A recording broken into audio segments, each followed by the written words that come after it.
Today we are reviewing Jujutsu Kaisen Zero, the movie. So the new Jujutsu Kaisen film. And straight away I'm going to say this movie was amazing. I really enjoyed it. Probably going to be one of the best films of the year, in my opinion. Now, even if you haven't seen the Jujutsu Kaisen series, which I highly recommend you do go and watch, this movie works as a great standalone movie. It obviously is a prequel, but I mean, you can watch this movie without seeing the anime. I would, like I said, recommend you watch both. It also provides great progression. And I think that's one problem with anime movies, especially when it comes to big anime like Naruto or One Piece or all these massive animes where they have a shit ton of movies that go along with it, but the movies have zero progression. They're just kind of massive filler episodes, right? This movie is not filler. It's kind of like the Demon Slayer movie where it's canon.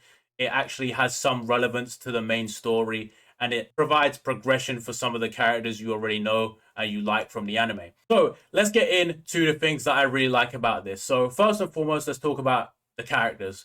So we're kind of introduced to only a few new characters. Like there's a lot of returning characters like Gojo and the Year Twos, which includes Panda and Maki. And is it Inumaki is the cast speech guy? I think his name is.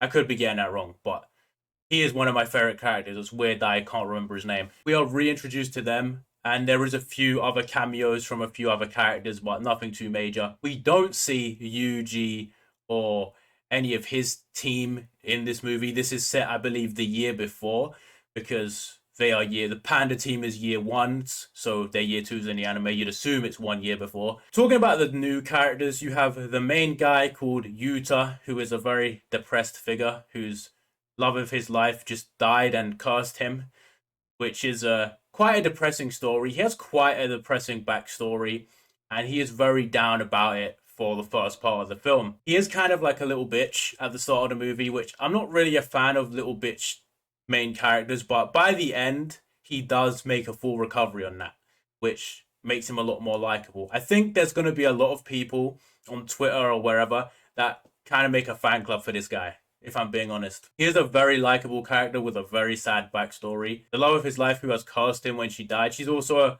very nice, cute character, and their relationship is very cool. It's very cool and sweet. It's kind of reminiscent of like Tanjiro and Nezuko, although they're brother and sister, but it is kind of reminiscent of that. The other character we're kind of introduced to, who I think he is in the anime, is the main villain, Geto. I think he is one of like the four, legendary Jujutsu sorcerers along with Gojo. And it's nice to get more lore on him because I believe he is the main villain from the series.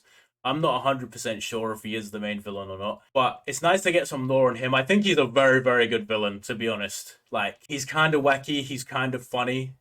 He has a weird cult. It's just quite entertaining. I like how this movie kind of moves between like emotional, serious stuff and then the wacky, sort of funny stuff. All in all, I think they've done a great job kind of introducing the kind of main two characters, which are the main villain and the main protagonist. Trying not to spoil anything. I don't even want to spoil any minor plot points. Other things that are great about this movie, I mean, the animation is very good. Like Jujutsu Kaisen, the series is very good. I'm not really a stickler for animation. I don't like cry if the animation isn't great on shows or movies, because I'm there for the story and the entertainment. I'm not there to have like an eye orgasm when I see it. But I think the animation is very good, just like the series. The fight scenes are all very well done. But I guess Jujutsu Kaisen series was best known for how good some of the fight scenes were. They have probably the best fight animation there is of any series I've seen, at least. Another great thing I like about this movie, like I said, there's progression, especially on some of the main characters. So we do see some progression on Gojo, and we do learn a bit more about his kind of backstory. We also get to see like Panda team again, and we get a lot more of Inumaki, the cursed speech user, because he's one of the best characters for me. He's definitely one of the funniest characters, but his ability is really cool, and we don't really get to see him use it too much in the anime.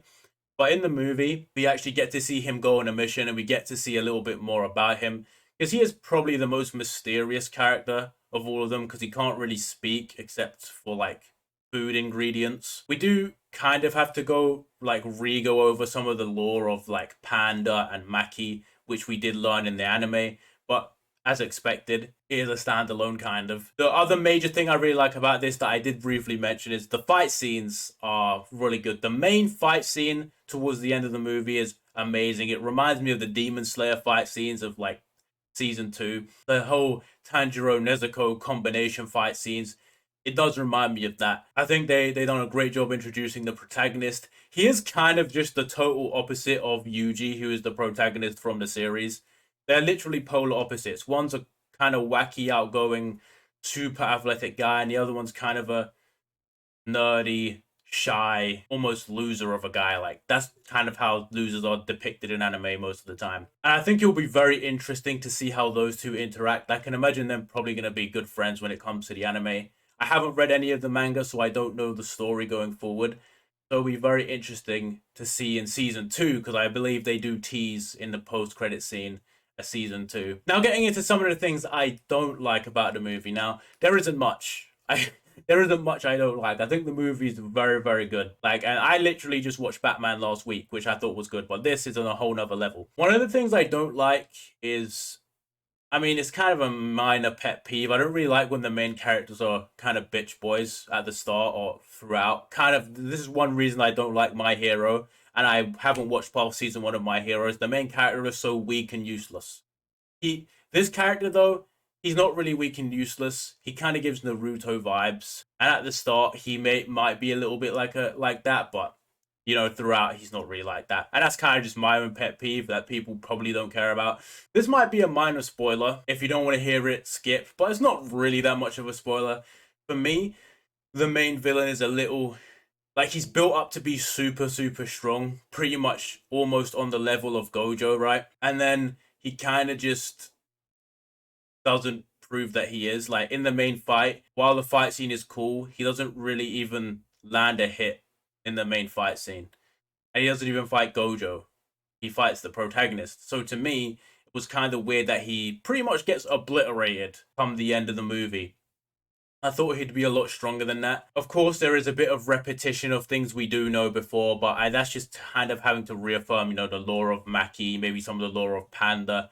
Because if you haven't watched the anime, there's kind of a standalone, and it is a prequel, so you kind of do have to mention that again. It is right up there with the best anime movies I've seen. Joins with the Mugen Train. I think this might even be better than the Mugen Train arc, if I'm being honest. It's right up there. I think they're right on par. I'll give it like a 92 out of 100. You know, there's not much more you could do, really, on this movie. There's not much more that could have made it better. I think it was a really good movie. And if you're thinking about watching it, go see it. You won't regret it. But yeah, that's the end of this video. Hopefully you all enjoyed. I'll see you all next time.